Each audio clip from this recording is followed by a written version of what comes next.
JEE 2024 Phase 1 29th morning ഷിഫ്റ്റിലെ chemistry പേപ്പറിലെ 9ാമത്തെ ചോദ്യം. Appearance of blood red color on the treatment of sodium fusion extract of an organic compound with FeSO4 in presence of sulfuric acid indicate the presence of. Okay, ഇത് chapter പറയുകയാണെങ്കിൽ നമ്മുടെ GOC1 അല്ലെങ്കിൽ ആദ്യത്തെ chapter basic concepts of organic കെമിസ്ട്രിയിൽ qualitative quantitative ഉണ്ടല്ലോ, characterisation of organic compound, ആ ഭാഗത്തുനിന്നുള്ള ചോദ്യമാണ്. അതിൽ blood red colour by treating with ferrous sulphate and sulphuric acid എന്ന് പറഞ്ഞാൽ അത് എന്നും എസും കൂടെ ഒരുമിച്ച് വരുമ്പോഴാണ്. ഈ ലസൈൻസ് എക്സ്ട്രാക്റ്റ് ഉണ്ടാക്കുമ്പോൾ ഓർഗാനിക് കോമ്പൗണ്ടിൽ എൻ ഉണ്ടെങ്കിൽ അത് മാറുന്നത് NaCN ആയിട്ടാണ് അല്ലേ.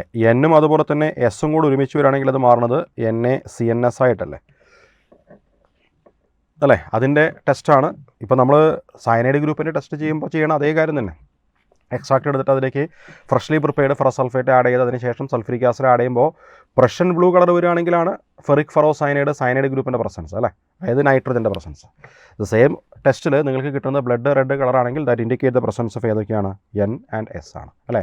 FeCNS ത്രൈസ് അല്ലേ, അത് ഫോം ചെയ്യുമ്പോഴല്ലേ അതിൻ്റെ കളർ റെഡായിട്ട് മാറുന്നത്. ഓക്കെ, ക്ലിയർ ആയെന്ന് വിചാരിക്കണം. അപ്പോൾ ചാപ്റ്റർ ഓർഗാനിക്കിൻ്റെ ആദ്യത്തെ പാഠം, ഫസ്റ്റ് ഇയറിലെ ആദ്യത്തെ പാഠം കേട്ടോ. ഓക്കെ.